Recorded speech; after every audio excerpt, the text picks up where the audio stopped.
Olá, concurseiro, tudo jóia?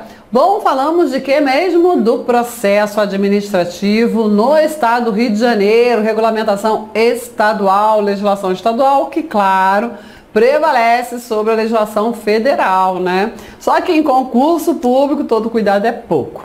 Bom, vamos lá, dando continuidade ao que nós estávamos falando, presta bem atenção, no processo administrativo estadual, não pode ser diferente, somente poderão ser recusadas, mediante decisão fundamentada, as provas propostas pelos interessados que sejam o quê?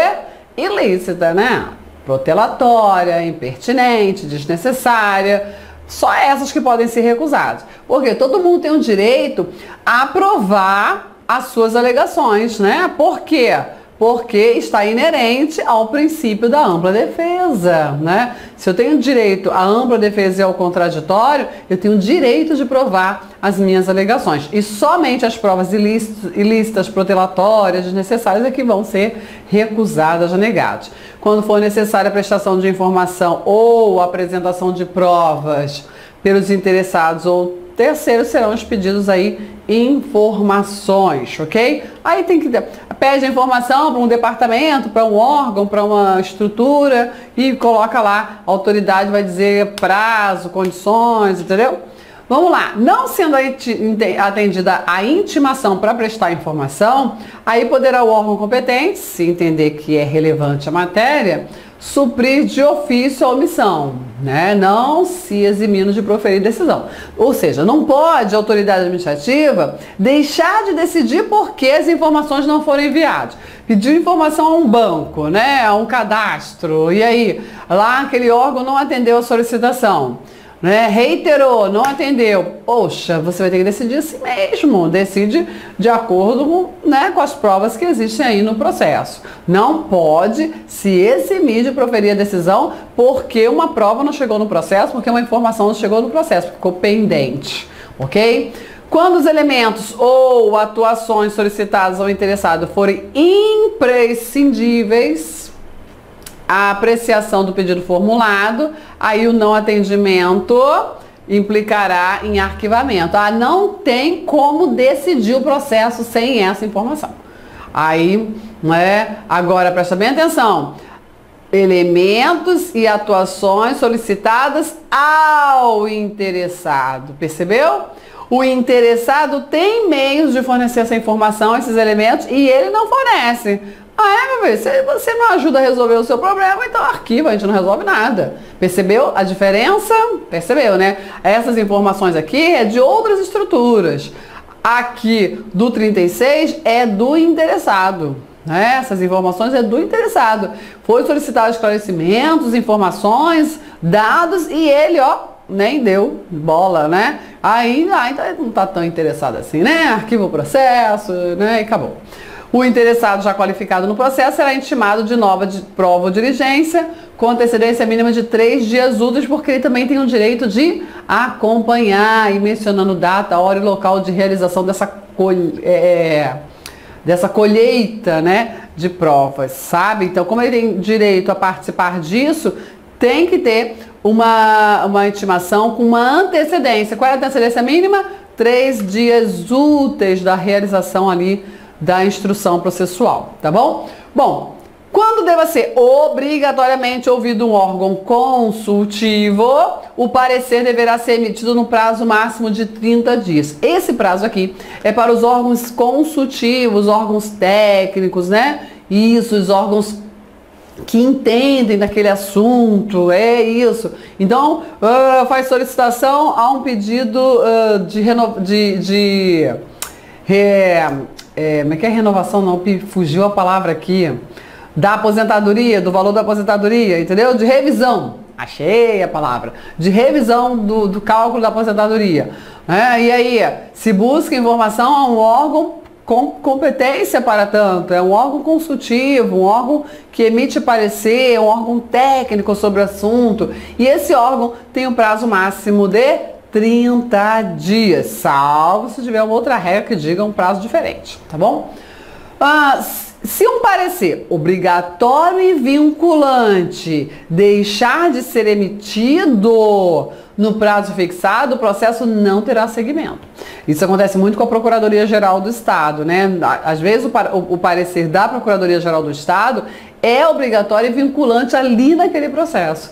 E aí não tem como ter seguimento até a respectiva apresentação. E aí nós vamos falar de quê? Ué, e se a Procuradoria não apresentar? Vamos responsabilizar, responsabilizar. Processo administrativo nele, né? Ué, lembra disso? Já lá um dever do servidor prestar as informações requisitadas pela administração pública. Se ele não presta, punição e passa para outro, né? É isso. Alguém vai ter que atender isso. Como assim não atende? Tá bom? Se um parecer obrigatório e não vinculante, então nós temos parecer obrigatório e vinculante e existe parecer obrigatório e não vinculante, ok? O parecer obrigatório e vinculante determina o quê? Que a autoridade precisa seguir aquela orientação, aquele parecer apresentado, ok? Ele é vinculante, a decisão administrativa fica vinculado àquele parecer, ok? Já existem pareceres que são obrigatórios, mas não são vinculantes. A autoridade, ela tem uma margem de decisão, ok? Ela pode ir contra o parecer, desde que ela fundamente a sua decisão, ok? Porque o que acontece? A maioria dos casos que tem ali um processo administrativo, onde é solicitado um parecer de um órgão, de um técnico, né? Esse parecer, que é um especialista falando sobre o assunto, pode integrar, a gente vai falar disso mais à frente, mas eu já quero adiantar isso para você, pode integrar a decisão administrativa, e é o que a maioria das vezes acontece. A autoridade, né, tá lá para decidir sobre a revisão da aposentadoria, exemplo, né? Aí solicita um parecer, esse parecer é juntado ao processo, aí a autoridade analisa o parecer e fala assim, aí a decisão da autoridade é assim, conforme parecer de folhas tais, tais e tais, decido assim. Quando ela faz isso, ela diz que ela acolhe o parecer e ela segue o parecer e ela toma o parecer como parte da sua decisão, parte que fundamenta a sua decisão. Isso é muito comum de acontecer. Agora, normalmente a autoridade não é obrigada a se vincular ao parecer, a seguir o parecer. Mas tem casos que sim, né? Você já percebe aqui, parecer obrigatório e vinculante, tá bom? E o parecer obrigatório e não vinculante, a autoridade não é obrigada a seguir. Bom, se ele deixar de ser emitido no prazo fixado, o processo poderá ter seguimento e ser decidido com sua dispensa, porque se não vincula a autoridade administrativa àquele parecer, então ela segue adiante, sem prejuízo da responsabilidade daquele que não atendeu à administração pública, ok? Bom, isso aqui, esse caso aqui é excepcional, parecer obrigatório e vinculante. A maioria é parecer obrigatório, nem sempre também é obrigatório, né? É parecer não vinculante, também nem sempre é obrigatório. A divergência de opiniões na atividade consultiva não acarretará responsabilidade, claro, né? Eu tenho opinião diferente do chefe, aí eu vou ser punida porque tenho opinião diferente do chefe? Aí não, né? Salvo erro grosseiro ou má fé. O que mais? Quando por disposição de ato normativo devam ser previamente obtidos laudos técnicos, é diferente de parecer, né? Parecer a opinião de um especialista. Laudo técnico não, né? É uma manifestação pericial, é científico, né? Ok? Então, olha lá. Quando por disposição de ato normativo devam ser previamente obtidos laudos técnicos de órgãos administrativos e esses não cumprirem o encargo no prazo, aí o órgão responsável pela instrução solicita laudo técnico de outro órgão, ok? Que tem aí a qualificação e a capacidade técnica equivalente. Imagina a aposentadoria por invalidez. Não tem que ter um laudo médico? Isso é um laudo técnico, né? Sem prejuízo da apuração de responsabilidade de quem não fez nada, né? Ficou lá na preguiça. Bom, tudo isso é para instrução processual. Encerrada a instrução, né? Tudo que tinha que ser provado já foi provado. E agora? O interessado tem direito a se manifestar. analisar os autos e apresentar suas razões ou alegações finais. Suas alegações finais no prazo de 10 dias. Então, qual o prazo das alegações finais? 10 dias após o encerramento da instrução processual. Bom, o interessado tem direito à obtenção de vista dos autos e de certidão, para produzir as suas alegações finais, que faz parte da sua defesa. Então, pode tirar a certidão das peças, cópias, tudo isso para quê? Para fazer prova de fato de seu interesse. Ressalvado aí os casos de informação aí de terceiro, sigilosa, privacidade, honra, imagem, claro, né? Aí vai ser resguardado. Mas a regra é que ele tem acesso. Quando o órgão de instrução não for competente para emitir a decisão final, então o órgão que presidiu a instrução processual não tem competência para decidir aquele processo. Ele é só um órgão, isso acontece bastante, né? É só uma comissão de processamento, exemplo, mas ele não tem poder decisório, não tem competência para decidir. É isso que está falando aqui. Aí, esse órgão processante vai emitir um relatório circunstanciado, com todos os detalhes do processo. Entanto, do tanto foi iniciado o processo, foi manifestado isso, provado aquilo, contestado, né, mais uma coisa, e assim vai. Então, um relatório indicando a pretensão deduzida, o resumo de todos passo a passo processual, esse relatório, entendeu? E aí, formula uma proposta de decisão. Lembra que esse órgão não tem competência para decidir. Então é uma proposta. Olha, face o relatório, entendemos pertinente a seguinte decisão, né? Tem direito ou não tem direito? E justifica, claro. E aí fez o relatório e decidiu? Não. Propôs uma decisão, só isso. Encaminha para a autoridade com competência para decidir, ok? É isso. Bom, todo processo tem lá a previsão de medidas cautelares. Normalmente, as medidas cautelares visam proteger ou a instrução processual ou a efetividade da decisão final. Não adianta uma decisão final quando chegar lá no trâmite todo processual, lá no final do processo, agora que vocês estão decidindo, agora já era, a Inês é morta, né? Agora não serve para mais nada. Então, a atividade cauteladora, a cauteladora tem esse objetivo, esse duplo objetivo. Ou objetiva a proteger a instrução processual, ou objetiva a garantir a efetividade da decisão da autoridade competente, entendeu? Então, vamos lá. Em caso de perigo ou risco iminente de lesão ao interesse público ou à segurança de bens, pessoas, serviços, a administração motivadamente poderá adotar medidas acauteladoras, ok?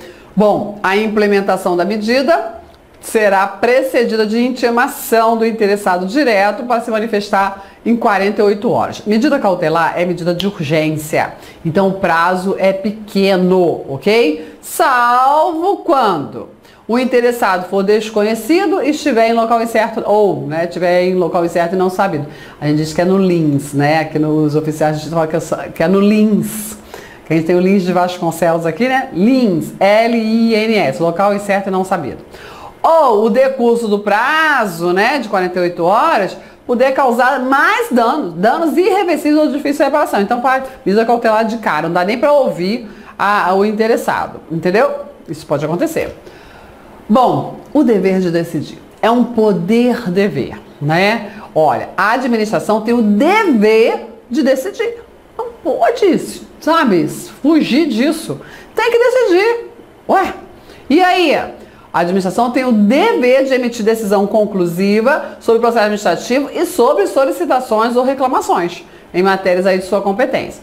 Concluída a instrução do processo, a administração tem o prazo de até 30 dias para decidir aí, salvo prorrogação,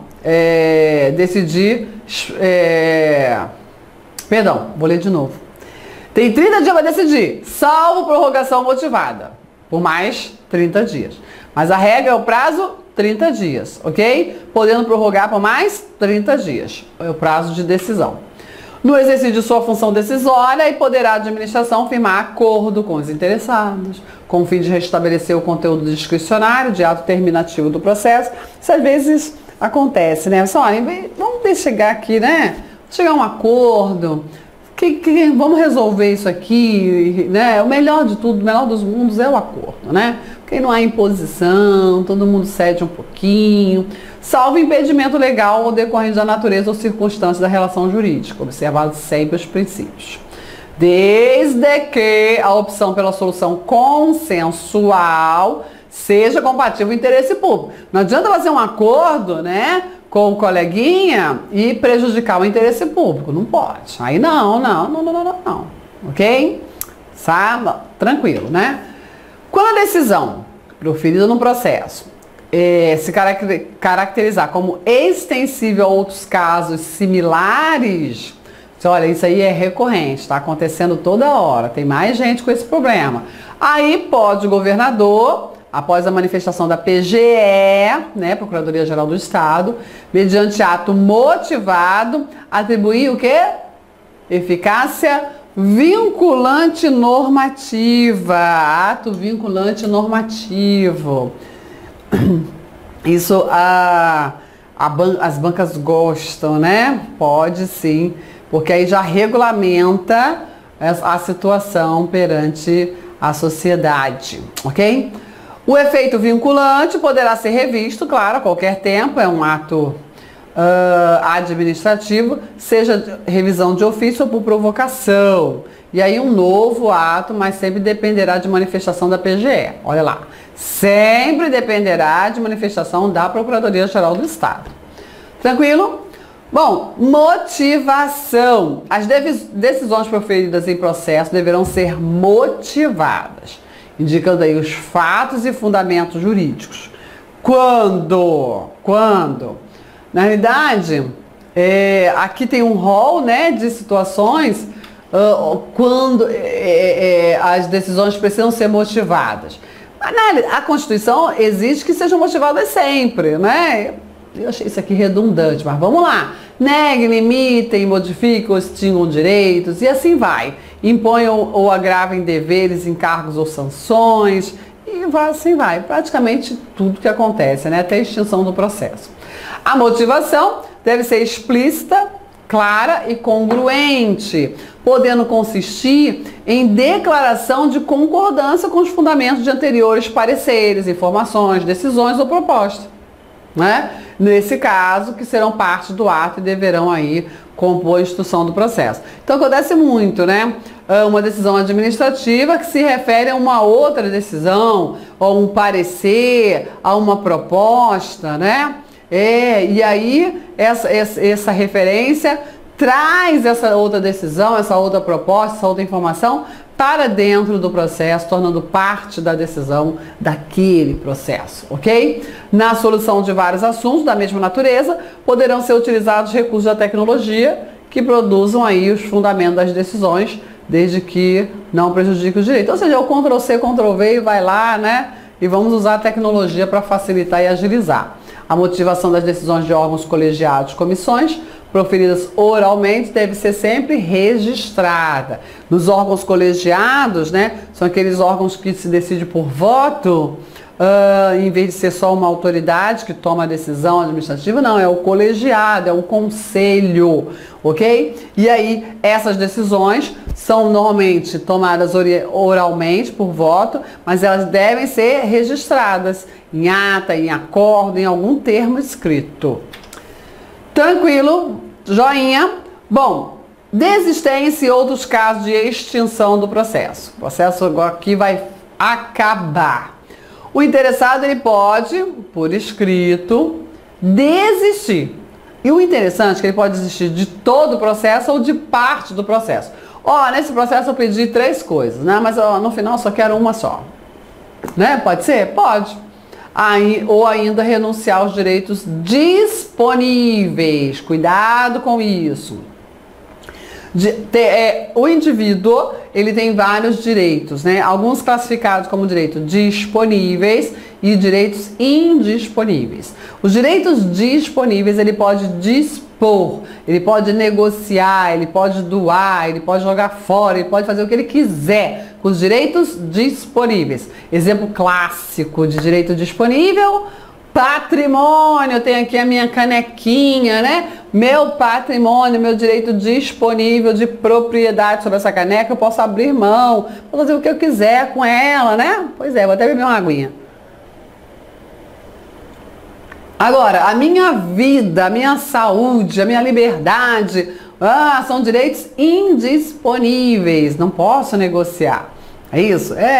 E aí, por quê? Porque são direitos caros à humanidade, que quando atingidos, toda a sociedade se abala e a paz social vai para o ralo. Então, ok? Então perceba que ele pode renunciar a direitos disponíveis. Ah, não, ó. Eu não quero, pode abrir mão aí, abrir mão aí, eu não quero saúde não. Eu tô perdendo direito à saúde, mas deixa pra lá, não quero mais não. Não pode abrir mão desse direito disponível ao direito à saúde, né? Ok? Exemplo. Havendo vários interessados, a desistência e a renúncia, só quem desistiu e renunciou. Claro, não vai atingir o outro. A desistência ou renúncia não prejudica o prosseguimento do processo se a administração entender que tem ali um interesse público. Você começou com o processo, você não quer mais o processo, tudo bem, mas eu, a administração, vou continuar com esse processo, porque você trouxe aqui para a administração algo muito relevante para o interesse público. Entendeu? Aí o processo não vai ser arquivado não, ele vai continuar, mesmo que a outra pessoa não queira. O órgão competente poderá declarar extinto o processo quando exaurida sua finalidade ou o objeto da decisão se tornar impossível, inútil, prejudicado por fato superveniente. Não tem mais o que fazer, né? Não tem mais finalidade, não tem mais utilidade. Encerra o processo, acaba com isso, extingue o processo. Isso aqui cai bastante, né? Anulação, revogação e convalidação. Bom, a administração pode, não, ela deve anular. A anulação está ali ligada a quê? A vício de legalidade. Vício de legalidade, ou até ilegal, tá? Contrário à lei, está atingindo a lei, né? Está afrontando a lei. Então, claro que vai anular. E pode, respeitados os direitos adquiridos, revogá-los. Aqui a revogação, ela observa o mérito administrativo. A administração entendeu adequado expedir aquele ato, era conveniente, oportuno, tempos atrás. Agora ela analisou bem, assim, não é mais tão legal não, né? Vou revogar isso, ok? Mérito administrativo. Ao beneficiário do ato, deverá ser assegurada a oportunidade de se manifestar previamente a anulação e a revogação. O beneficiário tem que ser ouvido, né? É o mínimo de respeito. Em decisão na qual se evidencie não acarretar em lesão ao interesse público nem prejuízo a terceiro, os atos que apresentarem defeitos sanáveis poderão ser convalidados. Então tinha ali um vício sanável, aí ele pode ser convalidado. Admite-se a convalidação voluntária, em especial nas seguintes hipóteses. Então, por vício de competência ou vício de objeto, quando plurimo, mediante aí conversão ou reforma. Ou ainda, convalidação voluntária, quando independente do vício apurado, se constatar a invalidação do ato, quando se constatar que a invalidação do ato vai trazer mais prejuízo. Porque assim, qual o objetivo da convalidação? Salvar a situação, entendeu? Tentar chegar à legalidade, é isso, salvar. E aí, só que, olha, a invalidação do ato vai trazer mais prejuízo ao interesse público do que a sua manutenção, tá bom? Claro, sempre motivado. Então, admite-se a convalidação voluntária nessas situações. Bom, a administração ela tem um prazo aí de 5 anos a contar da publicação da decisão final para anular os atos administrativos dos quais decorrem efeitos favoráveis aos administrados. Ressalvada a competência, ressalvada aí caso de má-fé, né? Comprovada a má-fé. Então isso é muito importante. Então ela tem 5 anos, ok? Para anular os atos administrativos de que decorram efeitos favoráveis aos administrados. Então assim, prazo prescricional aí. Então não pode piorar a situação do administrado depois disso aí, do prazo de 5 anos. Tranquilo? Então ela tem 5 anos para anular os atos administrativos que decorram efeitos favoráveis para os administrados. Ressalvado má-fé. Nos casos de efeitos patrimoniais contínuos, o prazo de decadência contar-se-á a percepção do primeiro pagamento. Então, ela tem direito a um benefício, um pagamento aí mensal, ok? A partir dali começa esse prazo decadencial, ok? Seguindo, sem prejuízo de ponderação de outros fatores, considera má-fé o indivíduo que, analisadas as circunstâncias, tinha ou devia ter consciência da ilegalidade do ato praticado.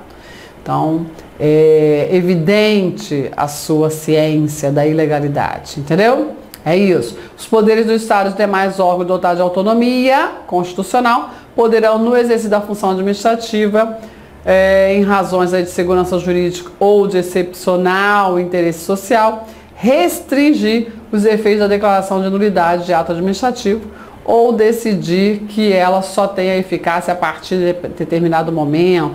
Então, assim, o administrador, né, de acordo aí com a sua autonomia, vai verificar ali quais são os marcos relevantes, né, as datas, os efeitos aí da declaração de nulidade, sempre considerando o interesse público, ok? Recurso administrativo e revisão. Vou deixar eu falar de recurso no próximo vídeo. Até lá. Tchau, tchau.